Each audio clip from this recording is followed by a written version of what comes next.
ప్రదీప్ రంగనాథన్ నేను తీసిన short film చూడు ప్లీజ్ అని ధనుష్ కి ట్వీట్ చేసిన పర్సన్ కట్ చేస్తే కొన్ని ఇయర్స్ కి అదే పర్సన్ కి గట్టి కాంపిటీషన్ ఇచ్చి హిట్ కొట్టాడు. తను డైరెక్టర్ గా అలాగే యాక్టర్ గా తీసిన అన్ని మూవీస్ బ్లాక్ బస్టర్ అవడానికి మెయిన్ రీజన్ ఏంటి? నెక్స్ట్ తమిళ్లో బిగ్గెస్ట్ మల్టీ స్టార్ అయిన కమల్ రజనీ ప్రాజెక్ట్ ని ప్రదీప్ డైరెక్ట్ చేస్తున్నాడా? కొంతమంది స్టార్స్ అయితే తన డైరెక్షన్ లో మూవీ చేయడానికి వెయిట్ చేస్తున్నారు. అసలు తను డైరెక్టర్ ఎట్లా అయిండు? డైరెక్టర్ నుండి యాక్టర్ ఎట్లా అయిండు? అందరూ తనని ఓన్ చేసుకోవడానికి మెయిన్ రీజన్ ఏంటి? కొడుకు ఇంత పెద్ద యాక్టర్ అవుతున్నా కూడా తన నాన్న ఇంకా జిరాక్స్ షాప్ లోనే ఎందుకు వర్క్ చేస్తున్నాడు? ఇదే కాకుండా రీసెంట్ గా ప్రెస్ మీట్ లో తనని ఒక చెత్త క్వశ్చన్ అయితే అడిగారు. మీరు హీరో మెటీరియల్ లా ఉండరు. మీరు ఈ ఆన్సర్ చెప్తుంటే I saw the pain from your eyes. దాని గురించి కూడా మాట్లాడుకుందాం. ఈ రోజు మనం Pradeep Ranganatham life story record చేయబోతున్నాం. చేశాడమ్మా నీ ఎక్స్ చేశాడమ్మా. రే ఫోన్ పెట్టరా. నేను మీ Pranay, welcome to Pranay visuals. Channel ఇంకా సబ్స్క్రైబ్ చేసుకోకపోతే వెంటనే సబ్స్క్రైబ్ చేసుకొని నోటిఫికేషన్ బటన్ ఆన్లో పెట్టుకోండి. ఎందుకంటే ఈ ఛానల్లో చాలా మంది లైఫ్ స్టోరీస్ డికోడ్ చేయబోతున్నాం. సబ్స్క్రైబ్ అయిందా? అలాగే ఒక లైక్ వేసుకోండి. డన్నా? అయితే వీడియో స్టార్ట్ చేద్దాం. ప్రదీప్ రంగనాథన్ జూలై 25, 1993లో తమిళనాడులో ఉన్న చెన్నైలో పుట్టాడు. తనది ఒక మిడిల్ క్లాస్ ఫ్యామిలీ. అదే కాకుండా తనకి ఎలాంటి ఫిలిం బ్యాక్గ్రౌండ్ లేదు. తన నాన్నకి ఒక జిరాక్స్ షాప్ ఉంది. ప్రదీప్ కి ఒక బ్రదర్, ఒక సిస్టర్ కూడా ఉన్నారు. వాళ్ళ నాన్న చాలా కష్టపడి వాళ్ళని చదివించేవాడు. ప్రదీప్ చిన్నప్పుడు కార్టూన్స్ ఎక్కువగా చూసేవాడు. అదే కాకుండా రజనీ సార్ మూవీస్ అంటే చాలా ఇష్టం తనకి. తను గోపాలపురంలో ఉన్న డిఏవి స్కూల్లో హై స్కూల్ వరకు కంప్లీట్ చేశాడు. ఆ తర్వాత చెన్నైలో SSN కాలేజ్ ఆఫ్ ఇంజనీరింగ్ లో గ్రాడ్యుయేషన్ కంప్లీట్ చేశాడు. తను చదువుకుంటున్న టైంలోనే తన మూవీస్ అని ఆలోచించి వాటి మీద కాన్సన్ట్రేషన్ పెట్టడం స్టార్ట్ చేశాడు. ఎలా అంటే మూవీస్ చూడడమే కాకుండా వాటిని అనలైసిస్ కూడా చేసేవాడు. సీన్స్ ఎలా వర్క్ అవుతున్నాయి, షార్ట్స్ ఎలా వర్క్ అవుతున్నాయి, ఇవన్నీ అబ్జర్వ్ చేసేవాడు. తన favourite film makers Shankar, Kamal Haasan, Christopher Nolan and Raj Kumar Hirani. తను కాలేజ్ లో ఉన్నప్పుడే షార్ట్ ఫిల్మ్స్ తీయడం స్టార్ట్ చేసిండు. ఆ షార్ట్ ఫిల్మ్స్ కూడా చాలా ఎక్స్పెరిమెంటల్ గా ఉండేవి. తను ఆ టైంలో ఇంట్లో ఒక అబద్ధం చెప్పి కాలేజ్ ఫీజ్ అని అలా చాలా సార్లు అడిగి ఆ మనీ అంతా సేవ్ చేసుకుని ఒక కెమెరా తీసుకున్నాడు. కాలేజ్ లో తన ఫ్రెండ్స్ ని గ్యాదర్ చేసి షార్ట్ ఫిల్మ్స్ చేయడం స్టార్ట్ చేసిండు. ఆ షార్ట్ ఫిల్మ్స్ యూట్యూబ్ లో అప్లోడ్ చేసిన తర్వాత వాటికి మంచి రీచ్ రావడం స్టార్ట్ అయింది. తను తీసిన షార్ట్ ఫిల్మ్స్ కూడా చూసే ఆడియన్స్ కి కనెక్ట్ అవ్వడానికి main reason youthful emotions. Youth కి బాగా కనెక్ట్ అయ్యే ఎమోషన్స్ తో స్టోరీ డెవలప్ చేసేవాడు. తన కాలేజ్ కంప్లీట్ అయ్యాక కంప్లీట్ గా మూవీస్ సైడ్ వెళ్దాం అనుకుంటే తన ఫ్యామిలీ ప్రాబ్లమ్స్ అడ్డొచ్చినాయి. తన అన్నయ్య ఏమో ఇంజనీరింగ్ కంప్లీట్ చేసి కాల్ సెంటర్ లో ఒక చిన్న జాబ్ చేస్తున్నాడు. అక్క ఏమో ఇంకా డెంటల్ కాలేజ్ లో చదువుకుంటుంది. నాన్న ఏమో జిరాక్స్ షాప్. ఇంకా ఫ్యామిలీ సరిగ్గా సెటిల్ అవ్వలేదు. ముందు తన ఫ్యామిలీ కోసమైనా ఒక జాబ్ చేయాలి అనుకున్నాడు.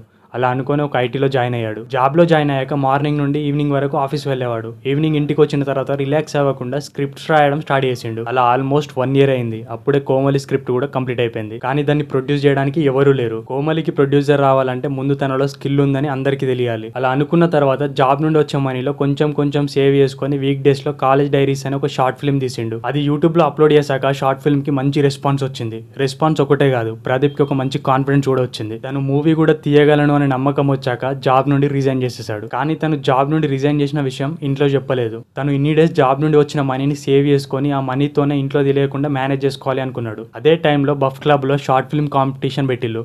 ఆ కాంపిటీషన్ లో విన్ అయిన వాళ్ళకి ఫీచర్ ఫిలిం తీసే ఛాన్స్ ఇస్తామని కూడా చెప్పిల్లు. ప్రదీప్ రంగనాథన్ ఎలా అయినా అలా సెలెక్ట్ అవ్వాలని అప్పాలాక్ షార్ట్ ఫిలిం తీసి ఆ కాంపిటీషన్ కి పంపించిండు. ఆ కాంపిటీషన్ కి చాలా మంది చాలా షార్ట్ ఫిల్మ్స్ పంపించిల్లు.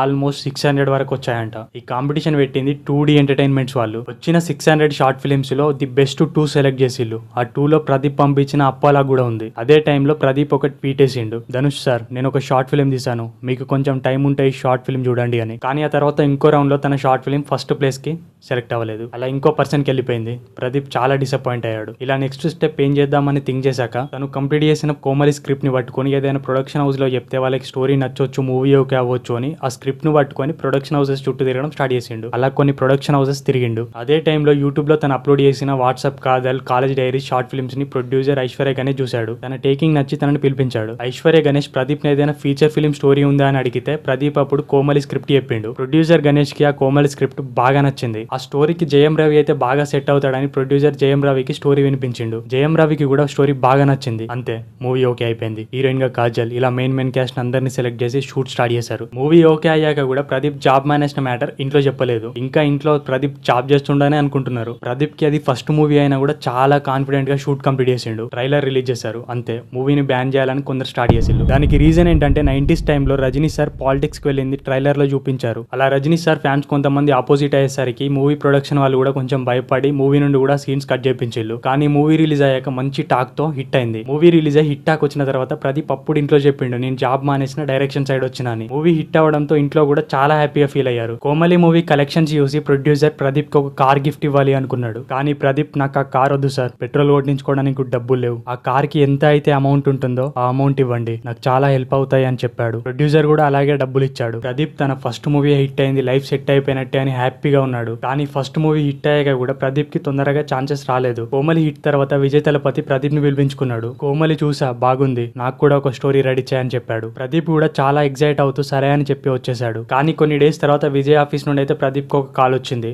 ఆ కాల్లో ఇప్పట్లో డేట్స్ అడ్జస్ట్ అయ్యేలా లేవు, తర్వాత ఎప్పుడైనా చేద్దామని చెప్పారు. ప్రదీప్ చాలా డిసప్పాయింటెడ్. ఆ తర్వాత చాలా డేస్ ఖాళీగానే ఉన్నాడు. ఏ ప్రొడక్షన్ హౌసెస్ నుండి కాల్స్ రాలేదు. మళ్ళీ ఫస్ట్ మూవీకి చేసినట్టు స్క్రిప్ట్ పట్టుకొని ప్రొడక్షన్ హౌసెస్ చుట్టూ తిరగాలనుకున్నాడు. వచ్చిన మనీ కొన్ని అప్పులకి కొన్ని ఖర్చులకి అయిపోయాయి. మళ్ళీ జీరో దగ్గర ఆగాడు. ఇంట్లో మళ్ళీ ఒక ప్రెజర్ స్టార్ట్ అవుతుంది, ఏం చేస్తావు మళ్ళీ జాబ్ లో జాయిన్ గా అని. ఇప్పుడు ఎలా అనుకుంటున్న టైంలో ఒక ప్రొడక్షన్ హౌస్ నుండి ఒక కాల్ వచ్చింది. మీ అప్పాలాక్ షార్ట్ ఫిల్మ్ చూసాం, దాన్ని వెబ్ సిరీస్ గా ప్లాన్ చేద్దామని. అదే టైంలో ప్రదీప్ కి ఒక ఐడియా వచ్చింది. అప్పాలాక్ షార్ట్ ఫిల్మ్ ని మూవీగా తీస్తే వర్క్ అవుద్ది అని. వాళ్ళకి మూవీగా చేద్దామని చెప్పాడు, కానీ వాళ్ళు ఒప్పుకోలేదు. వెబ్ సిరీస్ కి అయితే ఓకే అని చెప్పారు. కానీ దాన్ని ప్రదీప్ ఎలాగైనా మూవీగా తీయాలన్న స్క్రిప్ట్ మీద కూర్చున్నాడు. ఇక కొన్ని మంత్స్లోనే ఆ స్క్రిప్ట్ అంతా కంప్లీట్ చేశాడు. అదే లవ్ టుడే. మూవీలో తనే హీరోగా యాక్ట్ చేయాలి అనుకున్నాడు. ఆ తర్వాత కొన్ని ప్రొడక్షన్ హౌసెస్ కి స్టోరీ చెప్పాడు. అందరికి న్యూ ఏజ్ స్టోరీ అని నచ్చుతుంది, కానీ హీరోగా తనే చేస్తా అనేసరికి రిజెక్ట్ చేసేవారు. కొందరేమో నువ్వు డైరెక్టర్ గా ఓకే గానీ యాక్టర్ ని వేరే వాళ్ళని పెడదామని సజెషన్స్ ఇచ్చేవారు. కానీ ప్రదీప్ రంగనాథన్, నన్ను ఇమాజిన్ చేసుకుని స్క్రిప్ట్ రాసా, సో నేనైతేనే కరెక్ట్ సెట్ అవుతా అని చెప్పేవాడు. అలా చాలా రిజెక్షన్స్ ఫేస్ చేశాక ఏజిఎస్ ప్రొడక్షన్ వాళ్ళు ఓకే చెప్పి 5 crores బడ్జెట్ ఇచ్చారు. கோமாளி படத்தோட டைரக்டர் ஹீரோ ஆயிட்டாராம். பாப்போம் என்ன பண்ற. మూవీ ఓకే అయిపోయిందని ప్రదీప్ హ్యాపీగా ఫీల్ అయ్యే లోపే తన పక్కన హీరోయిన్ గా చేయడానికి ఎవ్వరు ఒప్పుకోలేదు. చాలా మంది హీరోయిన్స్ కి స్క్రిప్ట్ నేరేట్ చేస్తే చాలా మంది ప్రదీప్ హీరోయిన్ తెలిసాక రిజెక్ట్ చేశారు. కొన్ని డేస్ తర్వాత ప్రదీప్ ఇవానా ప్రొఫైల్ చూసాక ఇవానాకి స్టోరీ నేరేట్ చేశాడు. తనకి ఆ రోల్ బాగా నచ్చి యాక్సెప్ట్ చేశాక షూట్ స్టార్ట్ చేశారు. ఆ తర్వాత లవ్ టుడే నుండి రిలీజ్ చేసిన టీజర్ కి ట్రైలర్ కి మంచి రెస్పాన్స్ వచ్చింది. అలాగే కొన్ని నెగిటివ్ కామెంట్స్ కూడా వచ్చాయి, వీడు హీరో ఏంటి అని. లవ్ టుడే మూవీ ముందు చిన్నగానే రిలీజ్ అయింది 150 స్క్రీన్స్ లో. ఆ తర్వాత పాజిటివ్ టాక్ స్ప్రెడ్ అవడంతో స్క్రీన్స్ అనేవి పెరిగినాయి. తమిళ్లో మూవీ బ్లాక్ బస్టర్ అయ్యాక తెలుగులో డబ్ చేసిల్లు. తెలుగులో డబ్ చేశాక తమిళ్ కంటే తెలుగులో ఇంకా ఎక్కువ పాపులర్ అయింది. లవ్ టుడే మూవీ అంత హిట్ అవ్వడానికి మెయిన్ రీజన్ ఈ జనరేషన్ కి కనెక్ట్ అయ్యే మొబైల్ అనే థింగ్ ని తీసుకొని ఇంట్రెస్టింగ్ గా స్క్రీన్ ప్లే రాయడం. అసలు boy friend girl friend mobile change చేసుకోవడం అనే కాన్సెప్టే క్రేజీగా ఉంది. అలాంటి క్రేజీ కాన్సెప్ట్ ని ఇంకా క్రేజీగా డెవలప్ చేశాడు. ఒకరోజు నీ ఫోన్ తను, తన ఫోన్ నువ్వు మార్చుకుంటారు. అలా లవ్ టుడే మూవీ తెలుగులో తమిళ్లో బ్లాక్ బస్టర్ అవడంతో తమిళ్లో తెలుగులో ప్రదీప్ కి డైరెక్టర్ గా అలాగే యాక్టర్ గా మంచి పాపులారిటీ వచ్చింది. లవ్ టుడే మూవీ తర్వాత తన ఫేవరెట్ హీరో అయిన రజనీ సారే ఇంటికి పిలిచాడు. ఆ నెక్స్ట్ యాక్టర్ గా కంటిన్యూ చేద్దామని అశ్వత్ మరిముత్తు డైరెక్షన్ లో డ్రాగన్ మూవీ ఓకే చేశాడు. మూవీ బడ్జెట్ 35 కోట్లు. 2025 ఫిబ్రవరిలో ధనుష్ డైరెక్ట్ చేసిన జాబిలమ్మ నీకు అంత కోపమా మూవీకి కాంపిటీషన్ గా రిలీజ్ అయ్యి డ్రాగన్ మూవీ బ్లాక్ బస్టర్ అయింది. 35 కోట్లతో తీసిన ఈ మూవీ 146 కోట్లు కలెక్ట్ చేసింది. ఒక్కసారిగా ప్రదీప్ రంగనాథన్ మార్కెట్ బాగా పెరిగింది. ఆల్మోస్ట్ స్టార్ అయిపోయాడు. ఇదే కాకుండా ప్రదీప్ రంగనాథన్ మూవీ అంటే మంచి కంటెంట్ ఎక్స్పెక్ట్ చేయొచ్చు అని ఆడియన్స్ లో మంచి ట్రస్ట్ బిల్డ్ చేసుకున్నాడు. ఈ డ్రాగన్ మూవీలో కూడా యూత్ కి కనెక్ట్ అయ్యేలా కాలేజ్ లైఫ్, ఆ తర్వాత జాబ్ స్ట్రగుల్స్, ఫాదర్ సెంటిమెంట్ ఇలా అన్ని కనెక్ట్ అయ్యేసరికి అందరూ మూవీని ఓన్ చేసుకున్నారు. డ్రాగన్ మూవీ తర్వాత తన ఐడల్ డైరెక్టర్ అయిన శంకర్ లంచ్ కి పిలిచాడు. అమీర్ ఖాన్ కూడా ప్రదీప్ ని తన ఇంటికి పిలిచి మాట్లాడాడు. తన క్యారెక్టర్ అందరికి కనెక్ట్ అవడానికి ఇంకో మెయిన్ రీజన్ తన మేనరిజమ్స్ కదా. అయితే మొదటి నేనే అయితే పోలా. ఒకప్పుడు రజనీకాంత్ కి విజయ్ తలపతికి వీళ్ళకి కొన్ని మేనరిజమ్స్ ఉండేవి. ఇప్పుడు ప్రదీప్ రంగనాథన్ కూడా కొన్ని మేనరిజం సెట్ చేశాడు. ఇప్పుడు ప్రదీప్ కీర్తిస్వరన్ డైరెక్షన్ లో డ్యూడ్ మూవీతో వస్తున్నాడు. డ్యూడ్ తర్వాత విఘ్నేష్ డైరెక్షన్ లో లవ్ ఇన్సూరెన్స్ కంపెనీ మూవీ ఉంది. ఆ మూవీ చాలా డిఫరెంట్ కాన్సెప్ట్. ఒక లవ్ స్టోరీ చాలా ఫ్యూచర్ లో జరగబోతుంది.